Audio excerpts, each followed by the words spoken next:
Do you ever feel trapped by your own thoughts? Maybe you feel like you're not able to break free from the cycle of worry and attachment. Well, in this episode, we're going to explore some techniques to master the art of letting go, drawing wisdom from spiritual teachers and psychologists and ancient philosophies. So if you're worried, if you are feeling a lot of anxiety in your life, I think you're going to really, really appreciate today's episode. So let's dive in. Welcome to the School of Self-Image, where personal development meets style. Here's your hostess, Master Life Coach, Tonya Leigh. Hello, my dear sweet friends. I have a very special topic for you today. It's something that I have been coaching a lot around. It is something that I have worked on myself in my life for many, many years. And it has brought me so much comfort, so much focus, actually, and a sense of calm. And I feel like right now in the world that we're in, we need more calm. And that is the art of letting go. Many years ago, I was going through a very tough situation, and I was actually on vacation with a friend in Paris as I was going through this. And I just remember her looking at me and saying, Tanya, you've got to let go. And she referred me to one of her favorite books, which has become one of my favorite books, called Awareness by Anthony de Mello. And I remember reading that book, crying, just sobbing, because I had this realization that all of my suffering was because of attachment, my attachment to ideas and people and things. They were the root cause of my unhappiness. And after I read that book, I thought to myself, this is the work. The work is letting go of these attachments, which will lead to more freedom. And I just want to be very transparent. I'm still in the practice of the art of letting go. But I wanted to share with you some of the points that I gained from reading this book. First, he talks about awareness is key. He talks about how people mostly live their life in this deep, sleep-like unawareness. The first step to letting go is becoming aware of our thoughts, our emotions, and our attachments. And this is a lot of the work that we do within the School of Self-Image. Many times we have to let go of our own identity to grow and evolve into the next version of ourselves. And that's very difficult because identity is deeply rooted. And we subconsciously are working to prove it true all of the time. And so you can't change without awareness. It is very, very difficult, if not nearly impossible. You will just keep repeating the same old patterns, living in what he calls a sleep-like state of unawareness. The second point in that book is that happiness is not dependent on external factors.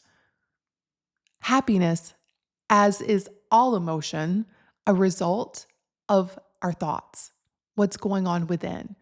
Happiness does not come from our possessions, our achievements, or other people's approval. If that were true, the majority of us would be happy right now, because I am betting that you have certain things in your life that you once dreamt of. Maybe it's a house, maybe it's a car, maybe it's a business, but it was something that you once dreamt of and now you have it, and you may not yet be happy. Proving this theory true. And there was probably a time in your life where you thought, if I could only have this thing, I would be so happy. And now you have it and you're not. Why? Because happiness doesn't come from things outside of you. I bet you've achieved a lot. I bet you have gained other people's approval. And yet you may not be happy. The other thing that Anthony de Mello says in this book is attachments cause suffering. Attachments cause suffering. And it's our fear of losing things that can cause suffering. We haven't even lost it yet, but we think about it. Just thinking about the possibility of losing a loved one, of losing your home, losing your job, losing your status, whatever.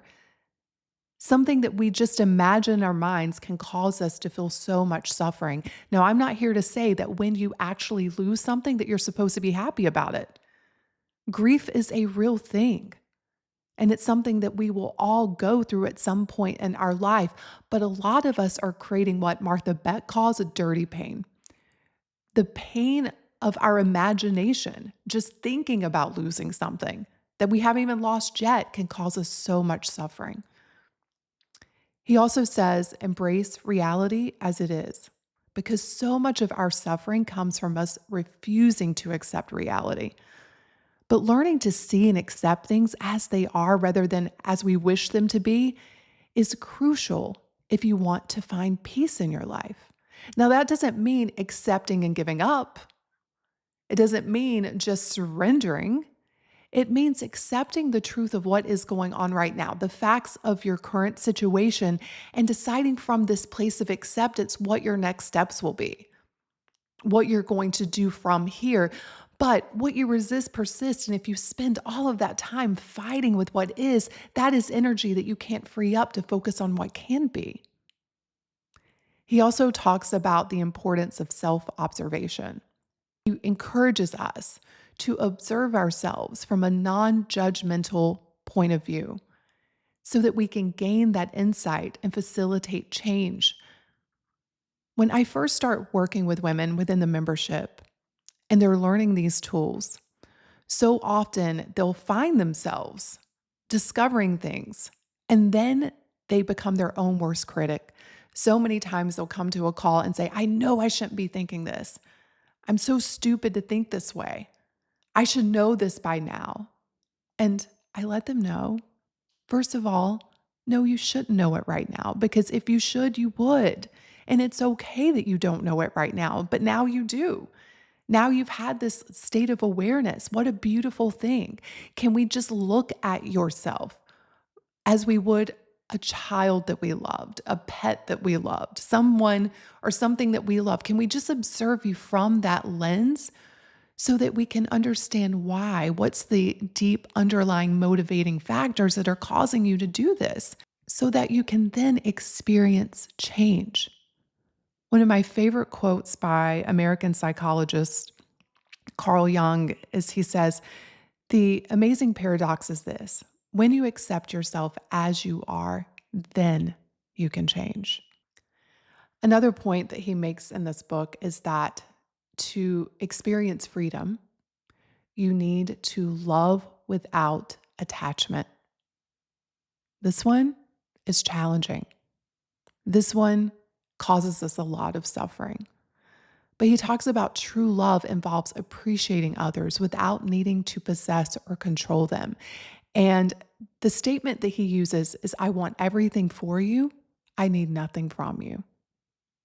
And I know early on in my life, I was quite the opposite.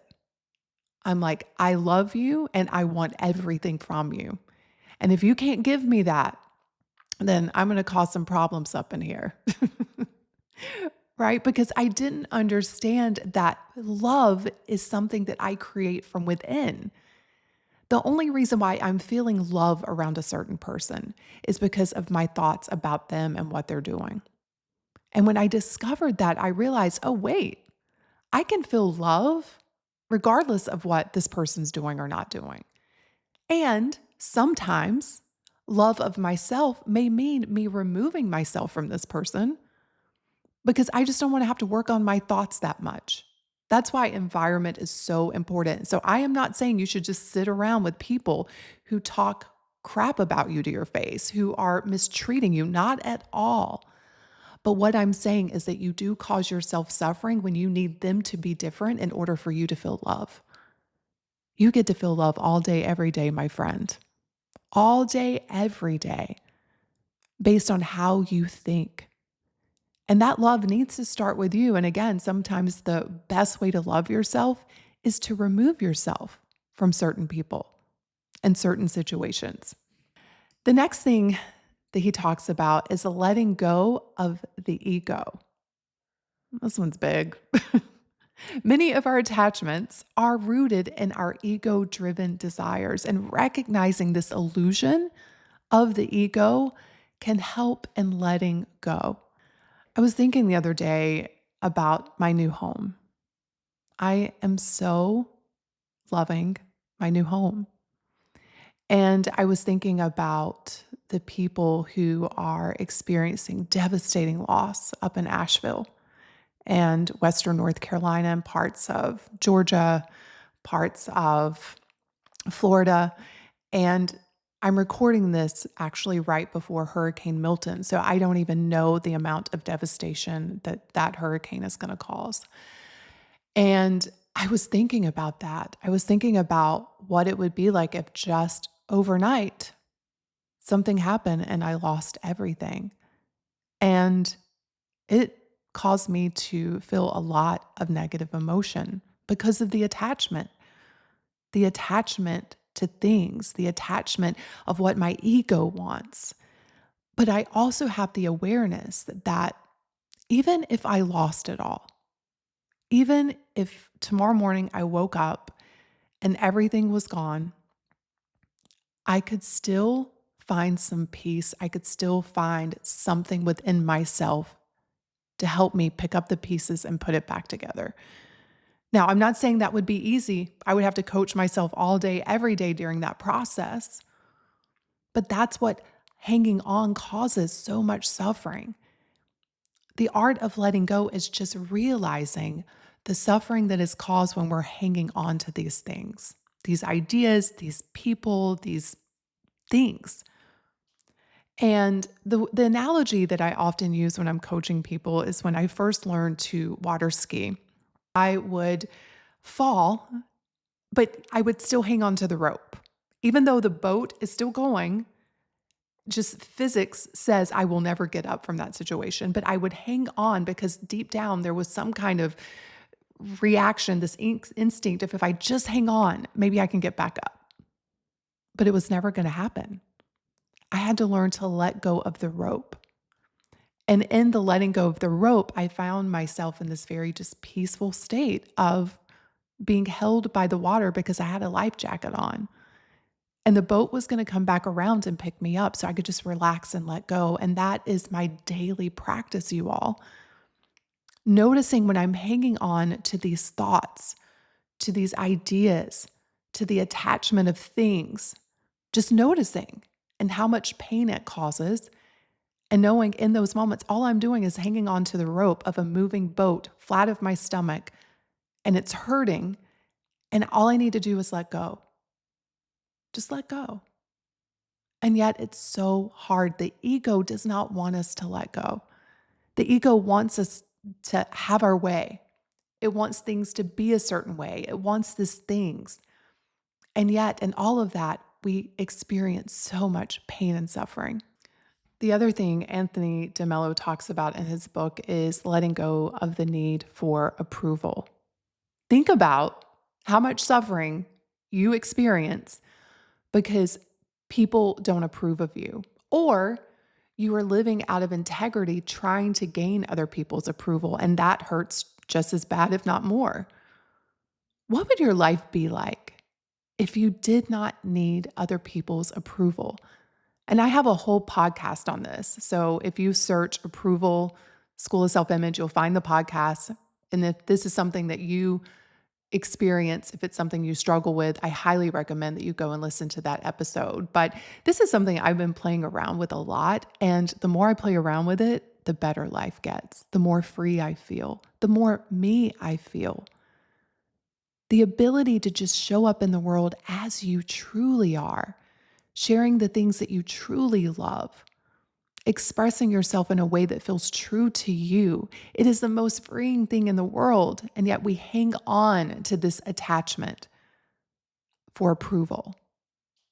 What if you just practice letting that go? And I keep saying practice because it is a practice. When you have been conditioned a certain way and you've been doing things a certain way and you've been thinking in certain ways for so long, it is not an overnight success story. It takes days and months and years of practice until one day you look in the mirror and you're like, oh my God, I'm feeling so good, even though the world's chaotic, even though I don't know what tomorrow holds. And by the way, none of us do because life is all about uncertainty. But I feel a sense of peace. I feel a sense of calm. That's a result of practice, my friends. And that's the last thing that he talks about, embracing uncertainty, accepting that life is inherently uncertain. And if you just accept that, you can begin to practice letting go of the need to control. And this one's a hard one for me. I have this like deep belief, even though I know it's a bald faced lie, that I can control certain things.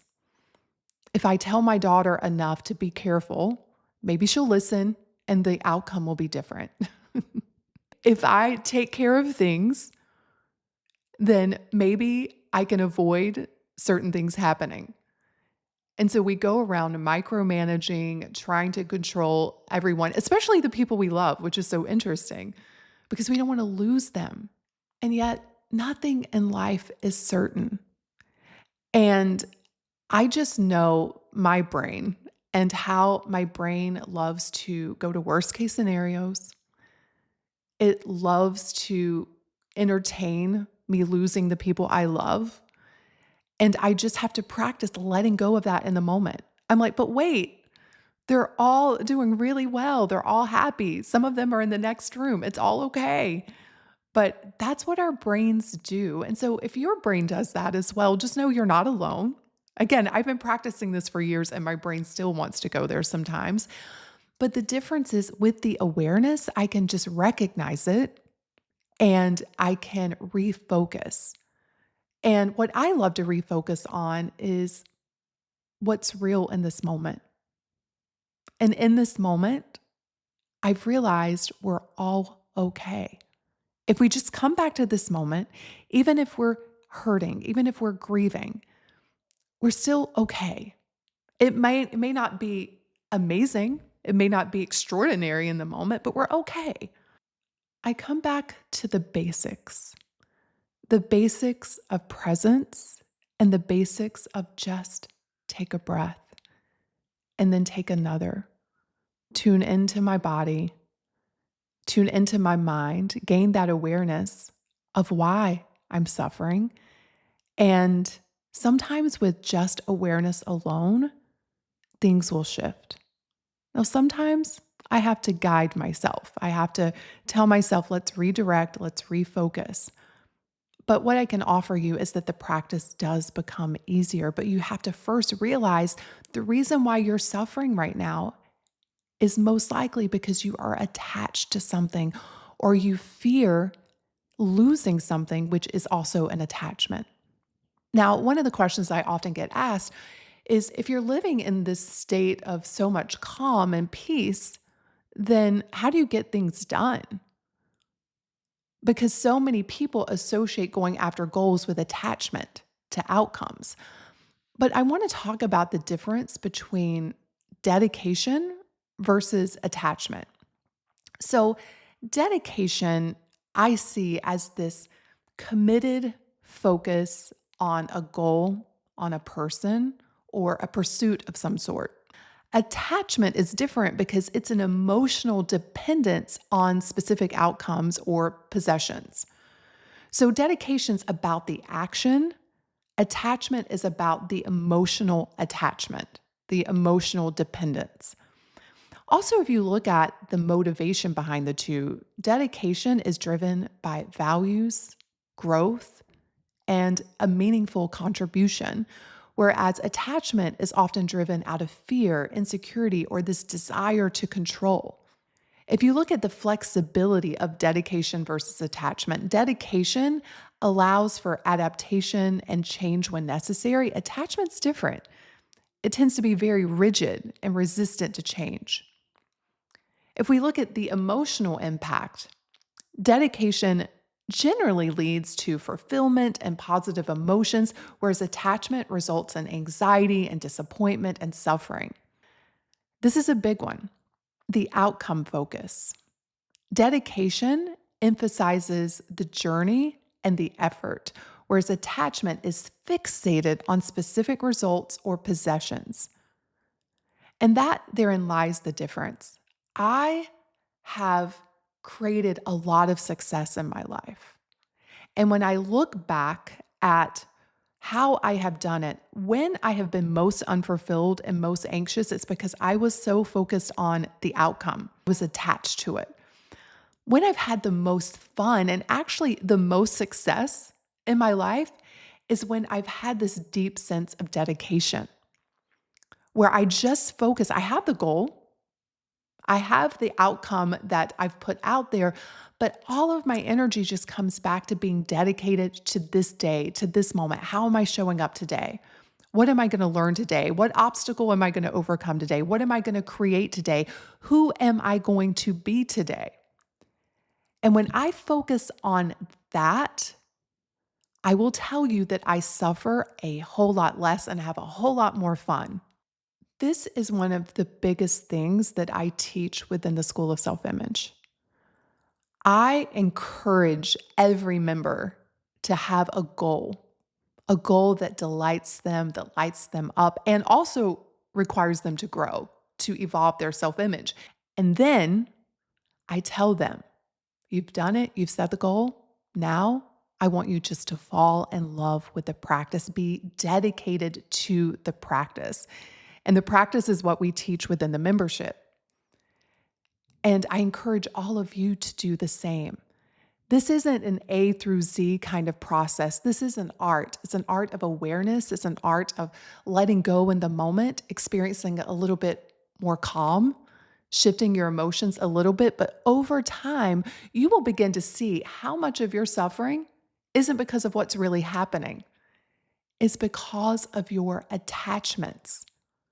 And you have to practice letting go of the rope. When you're feeling anxious, when you're feeling worried, when you're feeling frustrated, let go of the rope and just watch your brain. Watch what's going on in your mind, and you will see very clearly why you're feeling the way you're feeling. And the more you catch yourself hanging on to the rope and letting go, the better you're going to feel. And I'm going to bet the better results that you create in your life. Because all of that energy that we spend fighting with what is, all that energy that we spend worrying, resisting, that energy will be freed up to create your life intentionally and on purpose. Let go of the rope, my friends. I hope you have a beautiful, beautiful week, and I will see you on the next episode. Cheers.